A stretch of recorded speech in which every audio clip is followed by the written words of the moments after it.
Olá, minha gente! Estamos de volta hoje com mais um programa Superação, com as lindas, né? Hoje eu tenho como convidada Camila Silveira. Muito obrigada. E Jéssica Goulart. Obrigada, Ana. Obrigada, Cá. Muito obrigada, meninas. Hoje vamos falar de um tema, gente, que está em alta, né? Que é o divórcio. O IBGE trouxe que 440,8 mil divórcios estão acontecendo. A gente tem visto, né, cada vez mais as mulheres 40 mais se descobrindo, vendo os seus desejos acontecerem, tomando decisões de sair de casamentos falidos, casamentos que não lhe trazem felicidade. E hoje nós temos aqui Jéssica, que é psicóloga e vai trazer uma visão clínica sobre o assunto, e Camila Silveira, que há mais ou menos um ano se divorciou. E vai trazer para ela relatos para que você, mulher, né, que está nessa fase da transição, né, entre se separar, não separar, depois da separação, desafios, medos, luto, lidar com filhos, casa, como que você lida com isso? Tudo isso você vai ouvir aqui agora. Camila Silveira. Linda. Tem que começar por mim, gente, tá bom. Não, como fala. Foi para você, né, passar pelo divórcio? Foi terrível e por muitos momentos ainda é. É assim, é algo que eu nunca imaginei na minha vida. Eu sempre fui, hoje eu identifico que eu sempre fui muito conceituosa e não ter esse padrão da família me desconfigurou de uma forma que eu não imaginava. Mas me desconfigurou de uma forma assim, de eu estar em lugares e de repente eu ter uma crise de choro. Sabe, assim, eu não imaginava que seria tão difícil quanto foi e quanto, assim, e por tanto tempo, você se reavaliar, você aprender a ser uma pessoa que eu nem conheço qual é.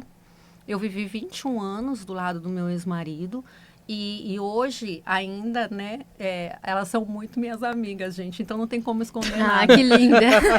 Eu me pego perguntando muitas vezes para elas, porque eu conto com o profissionalismo delas, que são profissionais incríveis, porque até hoje eu ainda me pego dando satisfação, explicando e fazendo coisas, porque não sei me comportar adequadamente. Olha que incrível isso.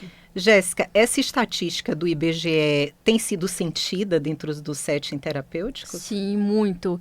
Ana, e o que a Camila falou faz todo sentido. Ela já me olhando. Ela prestando atenção, faz todo sentido. Eu atendo muitas mulheres que estão em processo de divórcio, né, que saíram de um casamento com filhos, que a gente sabe que é complicado. E uma questão que eu sempre trabalho com elas, Ana, que tem limites que são inegociáveis. Não dá pra gente abrir mão. E esse limite a gente aprende com autoconhecimento. Como você sabe o que é bom pra você? Né? Porque tem mulheres que sempre vão consultar amiga, aí vendo na internet, como que eu faço, mas o limite é individual. O que você aceita? Né? E quando a gente vai aumentando esse limite, fica um pouco perigoso. Né? Se gritar comigo, eu não aceito. A pessoa grita. Mas gritou porque estava com raiva. Mas se me agredir, agressão não. Aí a mulher é agredida. Aí ela aceita. Então ela vai reduzindo esse limite e o outro percebe. Né? Eu estou dando exemplos aqui. Sim. Mais drásticos de agressão verbal, física, mas tem muitas outras coisas. Não é só uma agressão, uma traição que pode fazer essa mulher, né, essa pessoa repensar o casamento. Sim. Mas tem muitos tipos de violência que às vezes as mulheres não sabem dar nomes, né? As pessoas não sabem nomear. Então elas chegam no consultório relatando uma série de questões que é nítido que é uma violência, às vezes até psicológica, porque é muito sutil, não se percebe. Às vezes, e fala, ele é assim mesmo, ela é assim mesma, acontece isso. Mas a gente começa a dar nomes e a pessoa percebe, espera, mas então é assim, então é isso. E às vezes, aí, né, geralmente vem também um sentimento de culpa. Mas por que eu... E vocês sabem que assim, olha que absurdo, né? Mas eu sou totalmente da tecnologia, quem me acompanha sabe disso. Essas meninas, elas, tudo que eu aprendo com elas, eu devolvo ensinando tecnologia. Mas tiveram fases da minha vida que eu me pegava em situações que eu perguntava pro ChatGPT se era errado ou se era certo. Clássico, né? Não, é muito a minha cara isso, né? Muito minha cara por ser da tecnologia, mas porque a gente perde o padrão do que é certo, do que é limite, Perde do a que referência, é errado. né? E você se questiona tanto como tantas coisas nessa fase, porque é um processo tão complicado que às vezes de madrugada eu falava assim, meu Deus, aonde que eu posso recorrer? E eu entrava muitas vezes e relatava ali no ChatGPT para falar assim, eu tô louca, até onde que realmente isso é um problema? Não é? O que que é certo? E eu ficava ali horas conversando com o ChatGPT para conseguir ter uma direção, porque a gente se perde num tanto que a gente não tem mais referência E nenhuma. qual foi o momento, assim, que você percebeu que tinha que tomar uma decisão? Olha, eu acho que eu e o meu ex-marido, a gente já vinha num fluxo há muito tempo, vendo que essa relação ela estava muito desgastada. Mas até você ter atitude, né? A atitude é muito difícil. Você ter a atitude, após a atitude, você sustentar essa atitude. Bancar a decisão é difícil. Bancar os julgamentos. Sim, os também. julgamentos familiares, os julgamentos externos, os julgamentos de todo mundo que rotularam de uma forma que você tem que protocolar aquilo. E administrar tudo isso com o seu sofrimento. Porque não dá para falar que não dói, dói pra caramba. Não dá para falar que você, não importa por mais que aquilo estava doendo e que muitas vezes já não havia cumplicidade, não havia os mesmos projetos, não havia os mesmos objetivos, né? A minha separação se deu muito a isso. E hoje eu consigo, assim, com um pouco mais, né? Eu tô evoluindo, gente. Parabéns, Um pouco cara. mais de maturidade, entender que eram duas pessoas inexperientes tentando forçar que aquilo desse certo junto com o outro, mas que nenhum dos dois sabia salvar aquilo. E isso vai gerando, assim, outros efeitos e outras consequências muito graves. E nós chegamos a todo esse processo. Pegando o gancho de Camila, Jéssica, o que é que você mais encontra, assim, de efeitos psicológicos dentro do setting terapêutico quando uma pessoa se divorcia? A ansiedade é clássico, né? Isso que a Camila falou de tá no ambiente, começar a chorar, a pessoa começa a ficar mais reclusa, né? E um ponto bem importante, porque nem todo divórcio é sobre um relacionamento abusivo, né? As pessoas falam muito isso, narcisista, abusivo, tóxico, mas nem todo divórcio provém disso. Às vezes perdeu a conexão, perdeu a interação. Sim. Então, ansiedade, a confusão, sentimento de culpa. Ai, será que eu fiz alguma coisa errada? Será que aquele dia que eu tive aquele ciúme, que eu briguei, será que foi por isso? Então, a pessoa, principalmente nós mulheres, a gente projeta essa culpa. Então, a ansiedade é um sintoma super clássico, assim, Ana, de divórcio, porque não é fácil mesmo, como a Camila disse. Que é para contar mesmo, eu falo para vocês, gente. Abre assim, o coração. Eu tive, e isso não é Eu ia fazer raro. essa pergunta, dos medos e inseguranças que te acompanharam. Eu tive, e isso não é raro ainda acontecer, mas de muitas vezes entrar no meu quarto na sexta-feira e só conseguir sair na segunda, porque eu queria fugir de tudo. Eu tive momentos de ir pro chuveiro e dali não consegui sair, sabe? Assim, e não consegui compartilhar isso com ninguém também. Qual era o teu maior medo? O meu maior medo... ali eu estava vivendo o meu maior medo, que era não ter mais a minha família. O meu maior medo sempre foi não ter mais a minha família. Uma sensação de falha. E vocês sabem que esse negócio de sair e começar a chorar, eu fui no cinema, olha, me emociona até hoje. Eu fui no cinema para assistir um desenho com os meus filhos, do Stitch, e ali ele fala uma frase que ele fala assim, a minha família ela pode ser errada, ela pode faltar peças, ela pode ser diferente, mas ela é uma família. Gente, eu soluçava. Porque assim, eu sempre fui uma pessoa que tem um autocontrole, que tem uma dinâmica, que encara muita coisa, só que a minha família sempre foi o meu maior valor. E me ver sem isso me deixou, assim, sem rumo. E isso, assim, por diversos momentos, junta o conceito, junta a criação familiar, junta os nossos próprios valores, e a gente não sabe como lidar com tudo isso nesse pós. Isso é muito interessante porque existem muitos relatos, né, desse medo, desse luto que as mulheres trazem, né? E você percebe, assim, esse luto, ele tem, assim, uma duração, como que funciona? Tem mulheres que têm mais facilidade de lidar com o fim do casamento? Quando elas têm tem umas outras... amigas que chegam pra elas e falam assim, aqui ó, acabou o luto, chega. Quem fez isso essa noite na minha casa? Aqui ó, eu conto. Porque assim, numa visão, né, como profissional também, a gente precisa entender que o luto deve ser vivido, porque é uma história construída, né, não deixa de ser algo que você projetou para sua vida. Porém, você precisa entender que tudo tem que ter início, meio e fim para que você reconstrua a sua vida. Que a vida siga. Como né? que você conduz quando você percebe que tem uma paciente que ela está presa ainda à história, ela está assim, na corda bamba? Sim. Como que você conduz isso? É muito individual, porque tem, né, falando aqui de mulheres, tem mulheres que vivem esse luto dentro do casamento. Quando ela separa, quando ela divorcia, não tem luto. Ela já sofreu essa perda durante o casamento. Né? Isso claro, é muito forte. Sim, porque ela foi percebendo ali, né, diversos fatores, enfim. Então, tem mulheres que não passam luto pós-divórcio, porque o luto aconteceu dentro do casamento. Essa sensação de perda. Né? E claro que tem outros casos também, que às vezes são mais abruptos, enfim. E esse luto é vivido pós-casamento. Né? E é um processo, realmente, o luto é um processo de perda, né? Como a gente sempre associa o luto, às vezes, a uma morte de alguém, mas a perda também de uma amizade, de um casamento, também é um luto e é um processo. Eu tenho pacientes que falam assim, ai, me dá uma receita mágica, o que eu posso... Não tem. Né? É um processo que tem que ser vivido, sentido. Eu falo muito para as minhas pacientes, assim, não fuja da sua dor.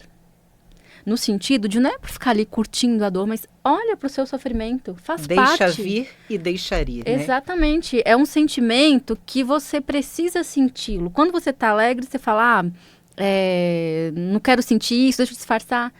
Você sente. A tristeza, a raiva, a angústia fazem parte da nossa existência. Então, infelizmente, né? A gente passa por esses momentos. Então, olha para o seu vazio. Sinta, fala, nossa, vivi isso, vivi aquilo. Agora é hora de encaixotar tudo, colocar numa estante, guardar e seguir em frente. Eu queria saber das duas, numa visão vivida, numa visão científica, como, né, que a gente, Camila, numa visão vivida, que dica que você daria, assim, para as mulheres para uma reconstrução pós-divórcio? Olha, algo que tem me ajudado muito tem sido parar muitas vezes quando eu dou essa destrambelhada, parar e falar assim, peraí, eu tô com essa emoção, porque isso é uma dor presente ou isso é uma dor passada? Isso foi uma estratégia que eu aprendi que tem me ajudado demais. De começar a conseguir avaliar o que é do presente e o que é do passado e administrar tudo isso e entender que eu só posso mudar o futuro. Eu não posso mais cuidar dessas outras duas caixinhas. O presente eu tenho que viver e ele está ali acontecendo, mas o que está na minha mão nesse momento é o futuro e eu quero fazer diferente. Eu não culpo, na minha situação eu não culpo, não acho que tenha culpa de nenhum dos lados, mas existiu uma imaturidade, uma falta de conhecimento, uma falta de instrução, de como sair de algumas situações e de como lidar com elas. Por isso que eu acredito que vocês sejam tão necessárias, e sei que são, porque são necessárias na minha vida e nesse meu processo. Então, se a gente não consegue ter esse apoio, que muitas vezes não vem da sua família, muitas vezes você não consegue compartilhar dentro de casa porque todo mundo está vivendo aquela situação junto. Mas você tem que ter pessoas ali sábias que te falem que o luto acabou, que te falem o que é o passado, o que é o presente e o que você vai conseguir fazer com esse futuro. Tô sentindo que eu vou ouvir isso o resto da vida, viu, Jé? Assim, isso, meninas, assim, é uma gratidão tamanho do mundo, porque é um momento que é um marco, parece que é uma rachadura ali, uma divisão na sua vida de dois rios que não se encontram pré e o mais. pós, né? Que não se encontram mais. eu acreditava que eu era essa, que já tinha vivido luto nos últimos anos pelo distanciamento, por já a gente compartilhava da mesma casa, mas já não estava junto há algum tempo. Então eu imaginava que eu já tinha passado, mas eu não sei se isso realmente é dessa forma. Mas quando eu saí, o baque é muito grande, né? E na minha situação aconteceram muitas coisas nesse momento junto. Então, se refazer, se reconstruir, conseguir olhar no espelho de novo e entender que você ainda existe, que você ainda tem aquela força, que você precisa voltar a viver. É um desafio enorme.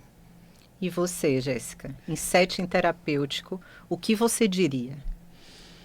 Bom, primeiro a gente não fala de culpa, né? A gente fala de responsabilidade e todo relacionamento é 50-50.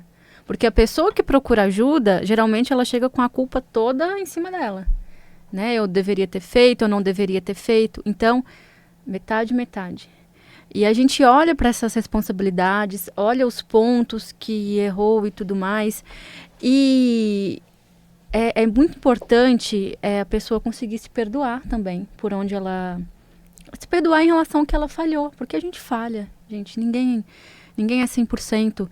Então, se perdoar onde falhou, procurar ajuda é muito importante, tanto ajuda profissional como ajuda de amigas. Amigas valem muito nessa hora, né? Eu, como psicóloga, falo, busquem ajuda, não se isole, né? Tente sair.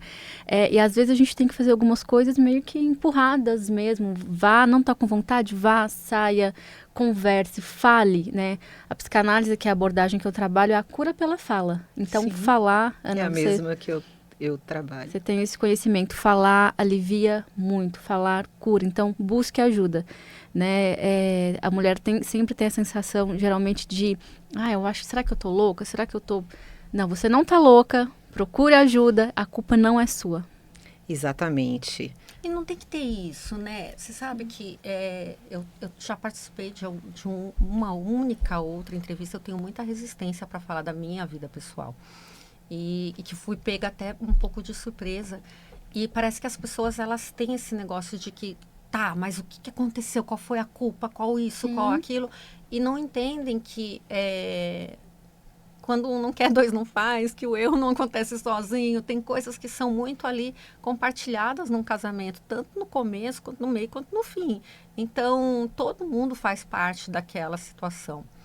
Não viver isso como algo assim, eu não gosto dessa palavra, mas nessa situação eu vou usar essa palavra como uma derrota de você não ter os seus sonhos que você projetou ali totalmente frustrados. Vai acontecer, mas nem por isso precisa ter um lado mais pesado. Pelo menos no meu caso eu vejo dessa forma.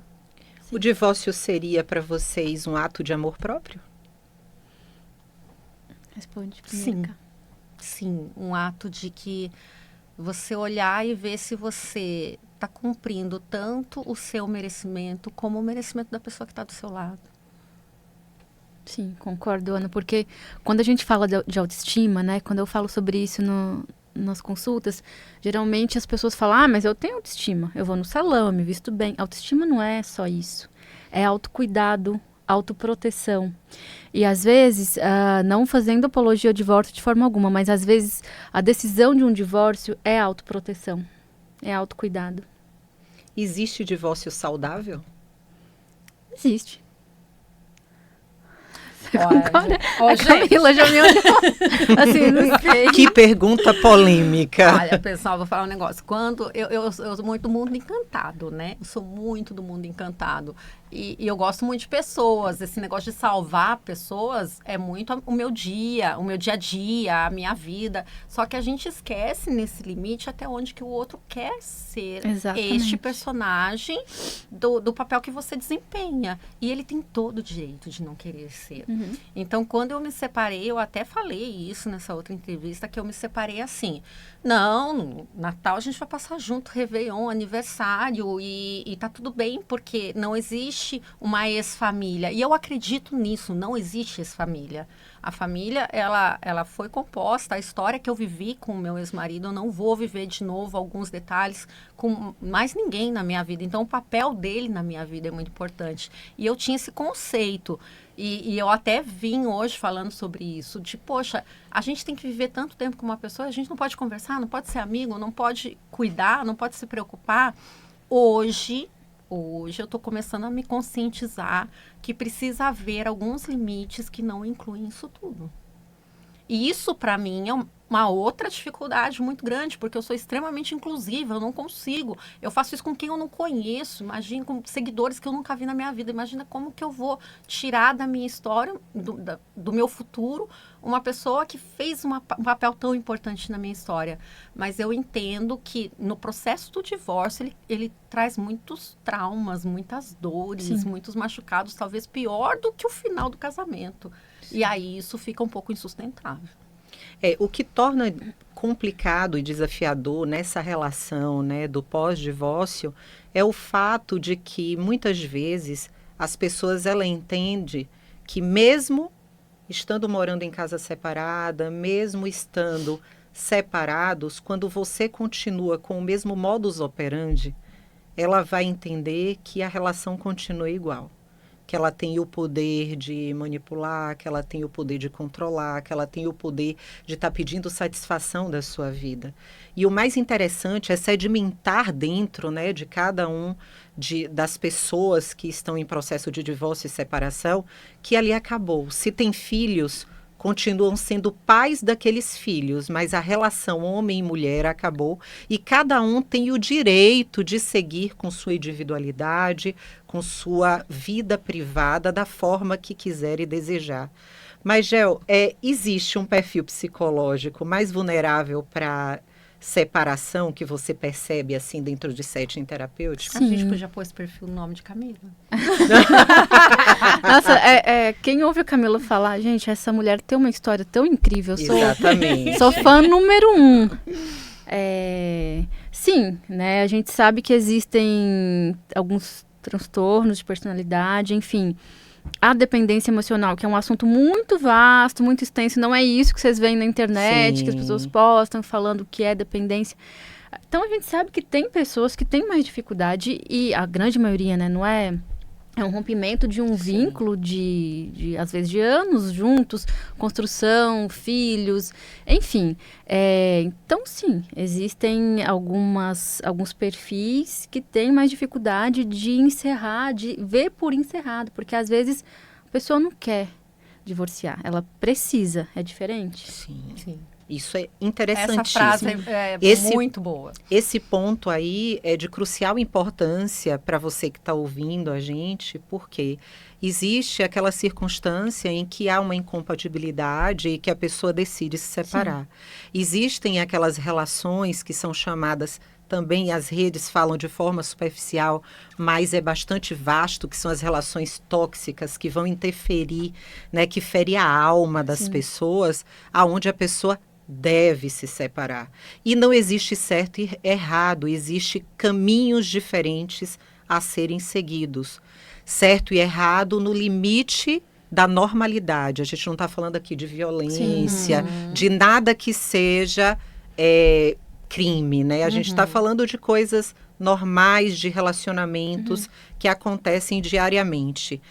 Eu quero finalizar trazendo uma perguntinha para a Jéssica, que diferencia para mim um casamento em crise e um casamento sem volta. Eu acho que eu usaria a palavra amor. Quando você ama, tem chance. Né? Quando uma das pessoas perde isso, desiste. Né? Porque na crise ainda existe o amor. Aí tem pessoas vão falar, mas eu separei amando. E será que o outro lado tinha? Porque amor, eu estou dizendo, dos dois lados. Sim. Então, acho que essa palavra define, né? E a definição de amor, por mais que ela seja muito objetiva, mas ela pode ser muito singular também. O que é amor para você? A psicanálise sempre vai... não tem como. Mas o que é amor? Né? O que você suporta? Às vezes pelo outro e por você também. Né? Não dá para se anular, porque quando É aquele casal que fala, a gente faz tudo junto, a gente gosta das mesmas coisas, a gente tem a mesma ideia, o mesmo tudo. Ninguém tem o mesmo tudo. Quando a pessoa gosta, as duas gostam de tudo juntas, alguém está se anulando, né? Aí esse alguém talvez é o que vai desistir primeiro. Bom, gente, a gente está ficando aqui. Foi uma honra conversar com Ai, duas tava tão mulheres gostoso, já acabou. A potentes. gente falaria a tarde inteira. Camila, sua rede social. Camila Silveira Oficial. Eu ensino rede social, não tenho nada a ver com divórcio. Mas, assim, uma mensagem que eu quero deixar é de agradecimento às duas. A Ana, muitas vezes, por me dar esse sacode necessário na minha vida. E Por favor, muitas continue. vezes, esse muitas vezes não é muitas, é muitas vezes. São muitas vezes. E Jéssica me falou uma frase que foi também marcante na minha vida, que talvez ela, com certeza ela não saiba, e que foi o não é uma frase inteira. E um ponto final. E aí isso me marcou Que muito lindo. também. E vocês são mulheres incríveis e que podem ajudar uma nação. E por isso eu tenho tanta honra de vê-las aqui. Eu que agradeço. Jéssica, sua rede. Jéssica.goulart, com temudo, .psi, de psi.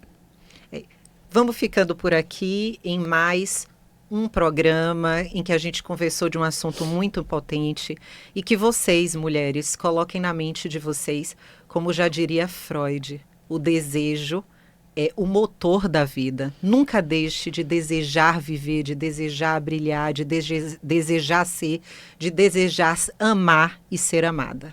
Até a próxima. Beijo, obrigada, meninas.